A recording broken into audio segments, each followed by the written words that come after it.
15 شعبان کی رات میں ہمارے ملکوں میں جو ہمارے عجمی ملک ہیں اس میں وہ کچھ ہو رہا ہے جو نہ میرے نبی نے کیا، نہ صحابہ نے کیا، نہ تابعین نے کیا۔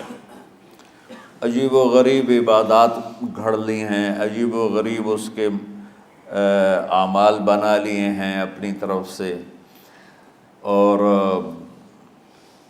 مسجدیں بھری ہوتی ہیں اور روشنیاں لگی ہوتی ہیں اور آتش بازی ہو رہی ہوتی ہے۔ میرے نبی نے اس رات کی فضیلت بتائی، عمل کوئی نہیں بتایا۔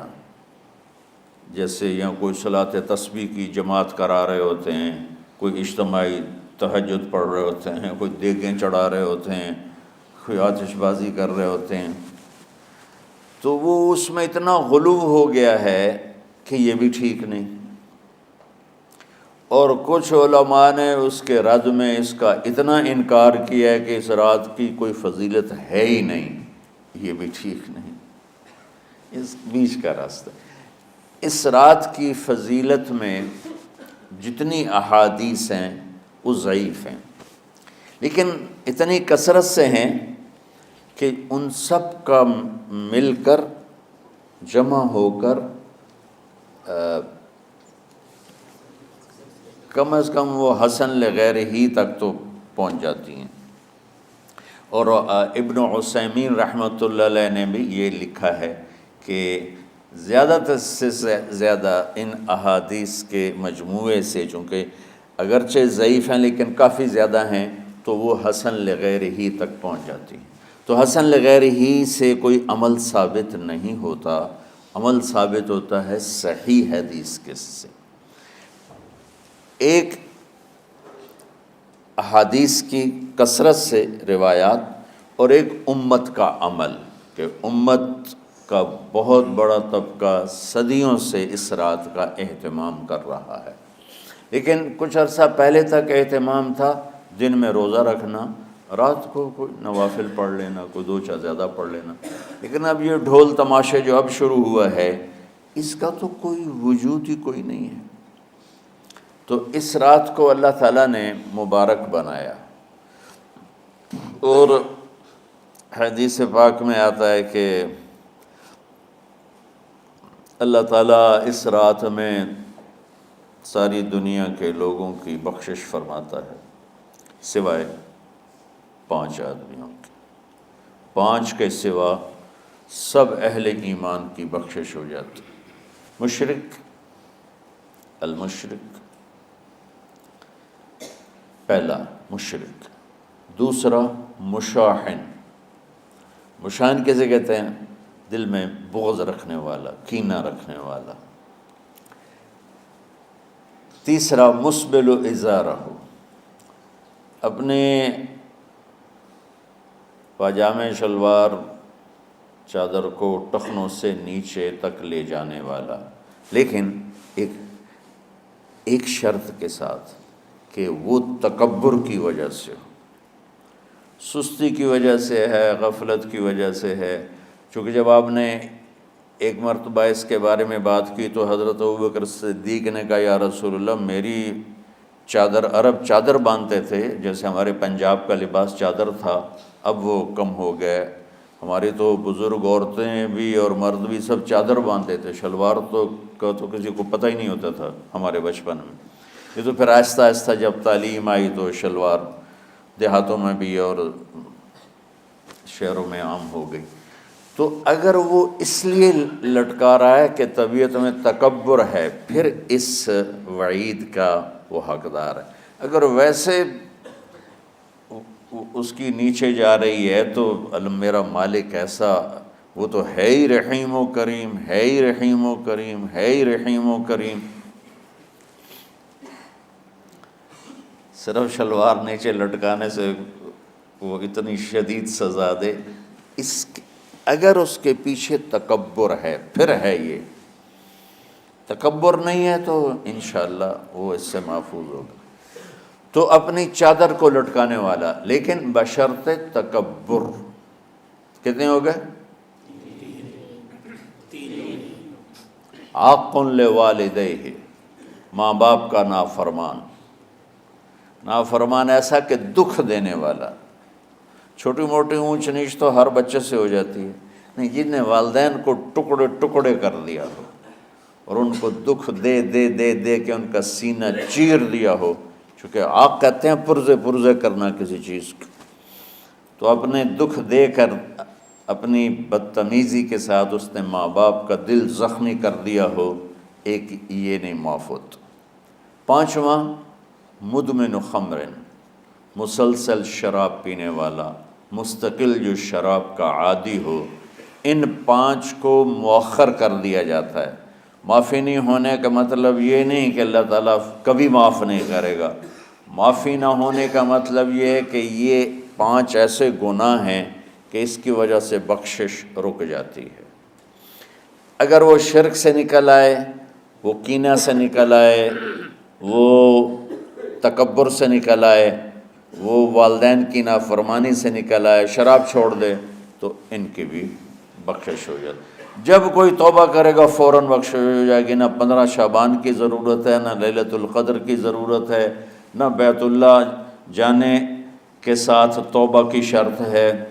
جہاں بھی وہ بیٹھ کے توبہ کرے گا، جس لمحے میں کرے گا، اسی وقت اس کی توبہ قبول ہوگی اور اللہ اس کے پچھلے سارے گناہوں کو معاف فرما دے گا.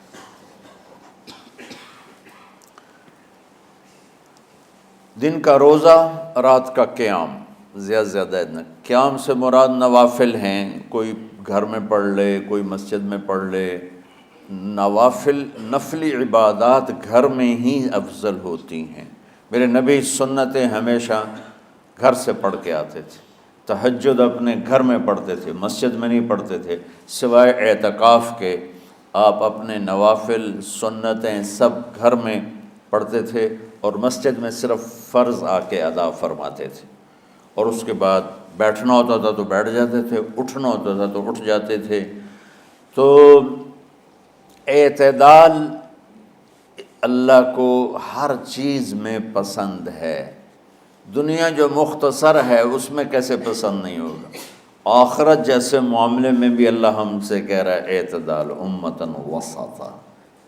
ایسے عیسائیوں کی طرح ترک دنیا بھی نہ کرو، یہودیوں کی طرح دنیا کے پیچھے نہ پڑ جاؤ. رزق حلال بھی کماؤ، اپنے بچوں کو بھی دیکھو، اپنے فرائض کو بھی دیکھو جو دنیاوی ہیں، اور اللہ سے بھی اپنا معاملہ ٹھیک کرو اور درست کرو. بعد کے زمانے میں صحابہ کے بعد سے ہی ایک انتہا پسندی امت میں آئی. ساری ساری رات جاگنا.